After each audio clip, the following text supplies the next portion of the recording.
Selamünaleyküm arkadaşlar. Cümleten hayırlı günler. Güral'in Çiftliği YouTube kanalımıza hoş geldiniz.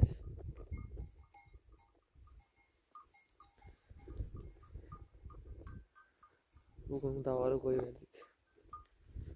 Bayağıdır kardan dolayı içerideydi.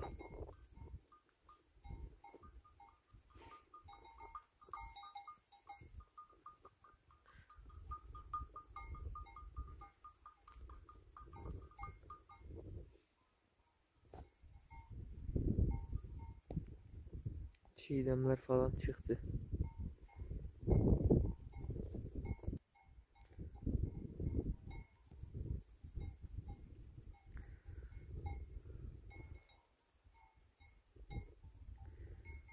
Koyunun yarıdan çoğu buzladı.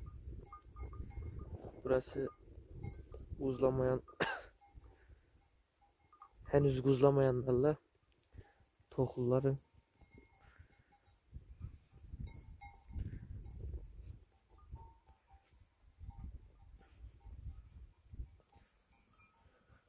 bir tane de geçimiz buzladı bugün. Çebişimiz. Onun siftahını da yaptık.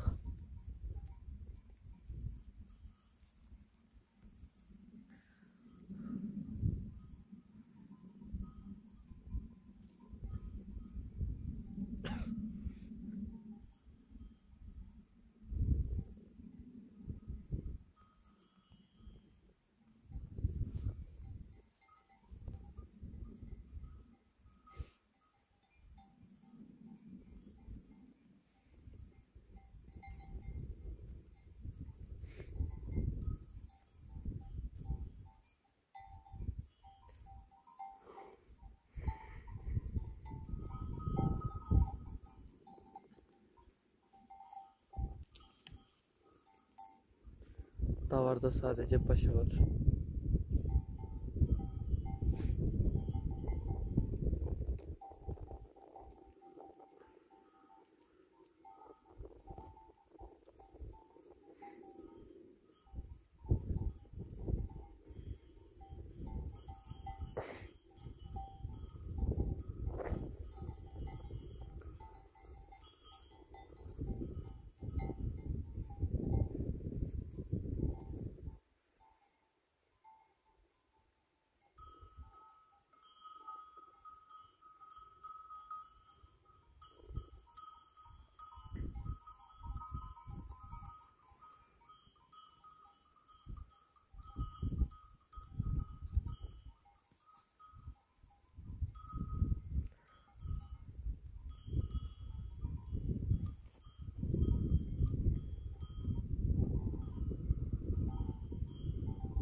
Böyle ağır ağır iniyor.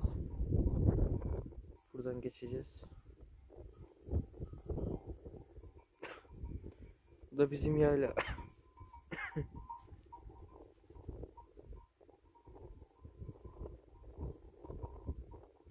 Talların altındaki cılgadan ağrı çalın arkasında fırlanıyor. Koyda da o çuğurda. Bir tane çatı görünüyor da.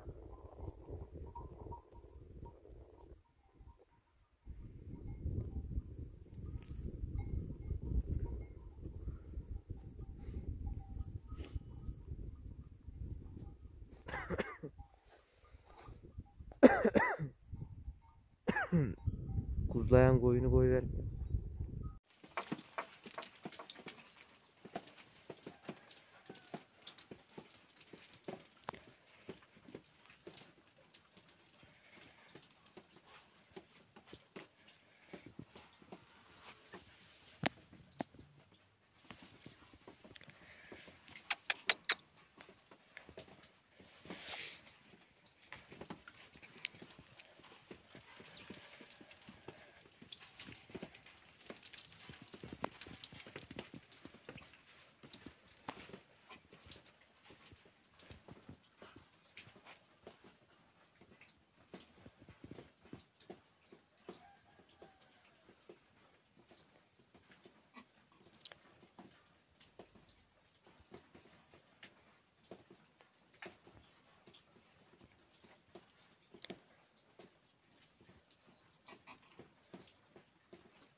Aslan gözü diyor buna.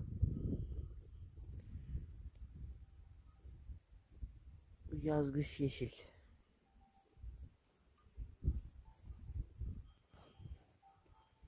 Aynı garamez gibi.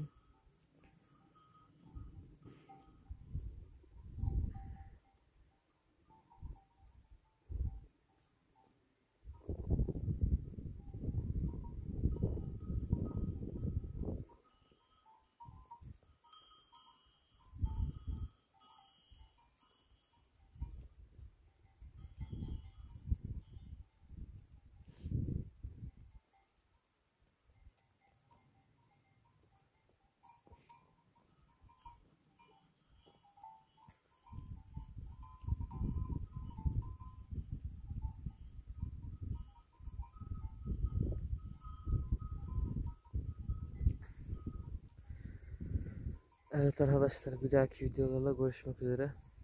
Hayırlı akşamlar. Hayırlı Ramazanlar.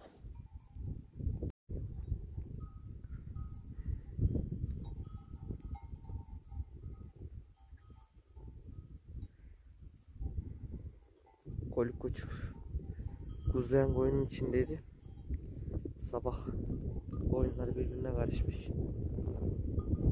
Oradan karıştı. Koça gelen olursa diye birini onların içine bırakıyoruz.